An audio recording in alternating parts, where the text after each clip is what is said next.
Hi everybody. Today we're going to go over chapter 5, which is the series parallel circuit.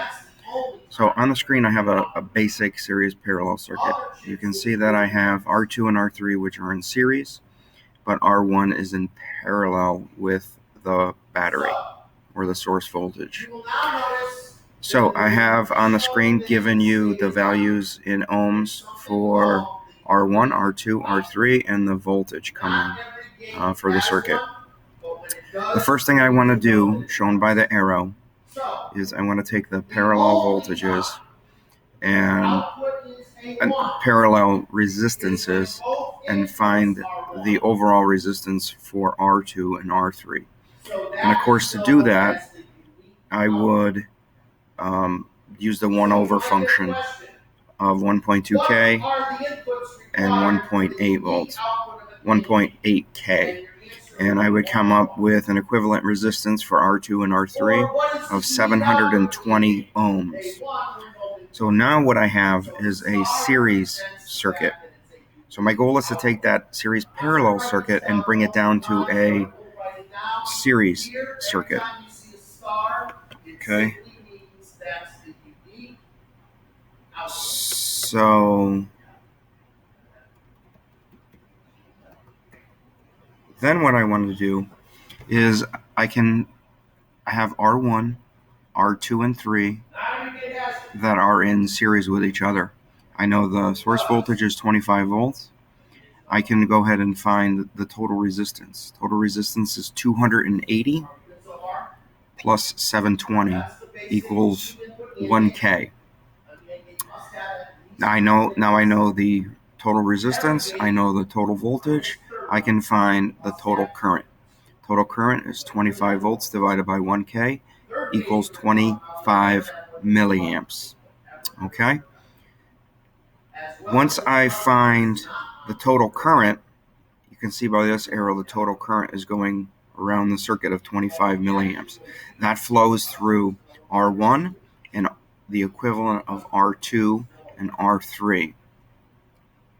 So I can find the voltage across R1 is 25 milliamps times the resistance of 280. The voltage across R1 is 7 volts. Okay, the voltage across R2, 3 is that same 25 milliamps times the equivalent resistance of 720, which equals 18 volts. At this point, I can go ahead and do a voltage check. I know that across those two resistors, the voltages have to equal the source voltage. So the source voltage is 25 volts, which equals 18 volts for R1, plus 7 volts for R2 and 3. That does equal 25 volts. So far, I have done the circuit correctly. Okay, let's go down. Now, let's take that series circuit and break back up R2 and 3. I'll put it back. At this point, we know the voltage is the same across the parallel branches. So we know across R2 and 3, we know it was 18 volts. So across R2, it's going to be 18. R3, it's going to be 18 volts. I know how many ohms are across those, or each resistor is. So therefore, I can find the current in each branch. I have the resistor, I have the voltage. Current equals voltage divided by resistance. So current across R2 is 18 divided by 1.2K. It's 15 milliamps. Current across R3, 18 volts divided by 1.8K, 10 milliamps. Now, let's see if we're correct. We know that coming in from R1 has 25 milliamps.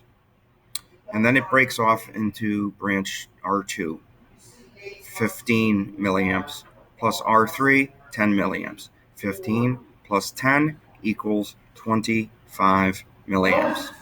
And you are done with the calculations for a series parallel circuit.